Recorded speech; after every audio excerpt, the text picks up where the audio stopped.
ថ្ងៃនេះខ្ញុំត្រូវចោះទៅជាការវិញបងប្អូនចឹងក៏ធ្វើការជួយហាស្រូវអ្នកម្ដាយបាទដើម្បីយកចិត្តគាត់នឹងដើម្បីសុំអង្គស្រូវថ្មីយកទៅហូបខ្លះដោយសារតែខែនេះគឺជារដូវច្រូតកាត់បាទចឹងគឺតាមផ្ទះនីមួយៗតាមស្រុកភូមិចឹងគឺតែងតែមានអង្គស្រូវថ្មីបើអ្នកស្រីអ្នកចការប្រកាសជាដឹងហើយអង្គស្រូវថ្មីនឹងគឺថាវាមានក្លិនឈ្ងុយរសជាតិឆ្ងាញ់តែបើថាអ្នកក្រុងពីច្រើនហូបទាំងអង្គ3នឹងដឹងថ្មីដឹងចាស់ហើយក៏មិនងាយបានហូបទៀតបាទយូរម្ដងមួយឆ្នាំមានតែម្ដងហើយអង្គស្រូវថ្មីចំពោះយើងអ្នកស្រីអ្នកចការរបៀបនេះហើយបើខ្ញុំមិនខិតខំប្រឹងប្រែងជួយហាស្រូវគាត់ទេគឺថាមិនឲ្យយើងយកទៅហូបតែម្ដងនិយាយថាពីអ្នកម្ដាយរបស់ខ្ញុំនឹងគឺមិនចូលចិត្តសោះតែម្ដងបាទមនុស្សខ្ជិលហ្នឹងតែបើថាលសាវិញអូយសុំឲ្យបាននឹងតែម្ដងបាទហើយមានហាលនៅណាឆ្ងាយទេបងប្អូនគឺនៅតែមុខផ្ទះខ្ញុំនឹងឯងចឹងគឺមានក្មួយមានឆ្កែមានអីអាញ៉ែញ៉ៃពេញទឹកពេញដីចឹងទៅនេះចំពោះខ្ញុំវិញគឺថាមក3តៅនឹងគឺថាគ្មានធ្ងន់ឲ្យមិនបន្តិចបាទដូចសំឡេងនឹងឯងចាប់បោះគ្មានរំចាយដៃឯនេះបើថាមក3 6តៅគឺថាមិនហ៊ានទៅក្បែរសោះតែម្ដងបើសិនជាទាំងអស់គ្នាធ្វើដំណើរឆ្លងកាត់ភូមិចំបក់ជ្រុំនៅក្នុងរដូវកាលនេះគឺថាឈ្ងុយឈ្ងប់ជាមួយនឹងក្លិនស្រូវផ្ការំដួលរបស់យើងតែម្ដងបាទបើនិយាយទៅគឺថាសឹងតែគ្រប់ផ្ទះតែម្ដងបាទគឺគេប្រើប្រាស់ពូជស្រូវផ្ការំដួលដោយសារតែប្រភេទពូជស្រូវមួយនេះគឺវារាងស្រាលដែរចឹងណាហើយទិន្នផលរបស់វាក៏រាងខ្ពស់គួរសមដែរបាទចឹងហើយបានតែពួកគាត់និយមធ្វើសឹងតែគ្រប់ផ្ទះបាទដូចខ្ញុំថាចឹងឲ្យថាឆ្លងកាត់នៅភូមិចំបក់ជ្រុំខែនេះគឺថាជះក្លិនស្រូវផ្ការំដួលឈ្ងុយឈ្ងប់ពេញតែភូមិនឹងឯងហើយភាគច្រើនគឺពួកគាត់មិនមែនជាអ្នកធ្វើលក់ទេគឺធ្វើសម្រាប់តុកទៅហូបតែខ្លួនឯងចឹងណ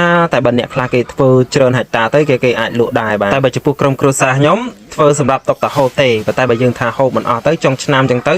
ស្រូវវាចិត្តចូលមកបន្តទៀតគឺយើងធ្វើការបញ្ចេញអាចាស់ចោលផងដែរបាទតែបើថាឲ្យប្រកបមុខរបរធ្វើស្រែធ្វើជាការសម្រាប់យកស្រូវផលស្រូវលក់ហ្នឹងគឺអត់មានទេបាទដោយសារតែការធ្វើស្រែធ្វើជាការហ្នឹងគឺចំណាយអស់ច្រើនដែរបងប្អូនយល់ទៅអ្នកធ្វើស្រែដឹងហើយថាតម្រាំនឹងបានស្រូវយកមកដាក់ហាទាំងធារបៀបនេះគឺត្រូវតែភ្ជួរផ្អាប់បាទដំបងភ្ជួរផ្អាប់ទិញជីភ្ជួរត្រឡប់ហើយក៏ធ្វើការរាស់យល់ទៅតម្រាំបានមកដល់ដាក់ចរុកដាក់បេហ្នឹងគឺថាចំណាយពេលយ៉ាងច្រើនទាំងកម្លាំងពលកម្មហើយនិងថវិកាពួកដីស្រែក៏វាមានច្រើនកន្លែងដែរបងប្អូនប៉ុន្តែដោយសារតែ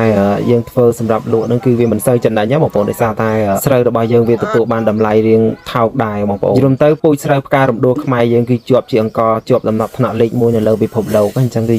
ឺគួរណាស់តែបានតម្លៃខ្ពស់ជាងនេះតែបច្ចុប្បន្ននេះគឺថាធ្វើហើយគឺមិនចង់ដាក់លក់ទេបងប្អូនដោយសារតែស្រូវយើងគឺជាប្រភេទស្រូវល្អអង្គលេខ1ដល់ពេលយកទៅលក់បានតម្លៃថោកពេកគឺអត់មានអារម្មណ៍ហ្នឹងបងប្អូនអញ្ចឹងហើយបានថាធ្វើតែមកហូបខ្លួនឯងឯងបានហើយកុំចង់បានច្រើនយកទៅលក់ទៅដូរវាអត់ចំណេញទេដូចខ្ញុំថាអញ្ចឹងការធ្វើស្រែធ្វើជាការហ្នឹងគឺចំណាយអស់ច្រើនបាទទាំងការភ្ជួរទាំងការទិញជីទិញថ្នាំជួលគេច្រូតយល់ទៅទាំងសពទាំងគ្រប់ទៅរកមកដល់ផ្ទះហ្នឹងគឺថាលុយហូរចេញដូចទឹកអញ្ចឹងហើយបើធ្វើឲ្យលក់បានថោកហ្នឹងគឺវាថាអត់ស័ក្តិសមជាមួយនឹងកម្លាំងពលកម្មនិងថវិកាដែលយើងបានចំណាយអញ្ចឹងក៏យើងព្យាយាមរកមុខរបរអីផ្សេងបាទទុកឲ្យមុខរបរស្រែចម្ការហ្នឹងទុកឲ្យគេអ្នកដែលជំនាញខាងស្រែចម្ការហ្នឹងគេធ្វើតែយើងកុំព្យាយាមប្រកបមុខរបរជាន់គ្នាគេធ្វើនេះយើងធ្វើនោះចឹងណាដោយសារតែយើងធ្វើទាំងអស់តែគ្នាអ្នកណាក៏ស្រូវខេត្តណាក៏ស្រូវយូរទៅគឺថាសិតតែស្រូវអញ្ចឹងនៅពេលដែលផលិតផលមានការកើនឡើងរបៀបនេះគឺធ្វើឲ្យតម្លៃមានការធ្លាក់ចុះបើនិយាយទៅមានថាតែស្រូវទេចំពោះចន្ទីចំពោះដលងមីឬក៏ដំណាំអីផ្សេងទៀតបើយើងព្យាយាមធ្វើជាន់គ្នាច្រើនពេកទៅវាបង្កឲ្យមានការកើនឡើងនៅផលិតផលអញ្ចឹងវាលើសពីតម្រូវការក្នុងស្រុកដូចជាការនាំចេញអានឹងវាធ្វើឲ្យតម្លៃនៃផលិតផលរបស់យើងគឺមានការធ្លាក់ចុះដោយសារតែវាជន់ច្រើនលើសលប់ពេកទៅហើយកសិករគឺមានការប្រកួតប្រជែងគ្នាដើម្បីដណ្ដើមទីផ្សារហើយពេលនោះហើយគឺជាឱកាសរបស់ឈ្មួញកណ្ដាលគឺគាត់ធ្វើការដំឡើងថ្លៃឬក៏ទម្លាក់ថ្លៃតាមចំណង់ចំណូលចិត្តរបស់គាត់អញ្ចឹងហើយបានថាកុំព្យាយាមបង្កើតមុខរបរតាមគ្នាគេធ្វើអានោះយើងធ្វើអានេះអញ្ចឹងណាកុំជន់គ្នាច្រើនពេកហើយបើចំពោះក្រុមគ្រួសារខ្ញុំនឹងវាមានដីរៀងច្រើនគួរសមដែរប៉ុន្តែខ្ញុំធ្វើតែមិនដល់2ហិកតាផងមួយឆ្នាំថាហូបមិនដែរអស់ដល់ពេលតែយើងហូបមិនអស់គឺយើងធ្វើកា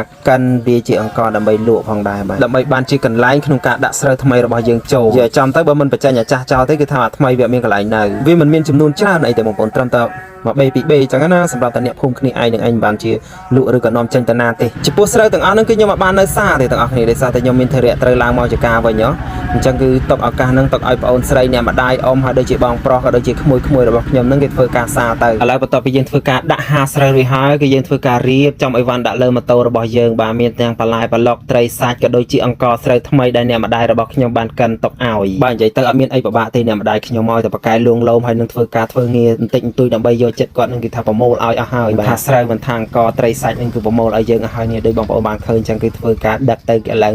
មកកណាត់បេដែរហ្នឹងតែប៉ុណ្ណេះគឺថាបានរួចខ្លួនមួយខែខ្ញុំបាទអរគុណ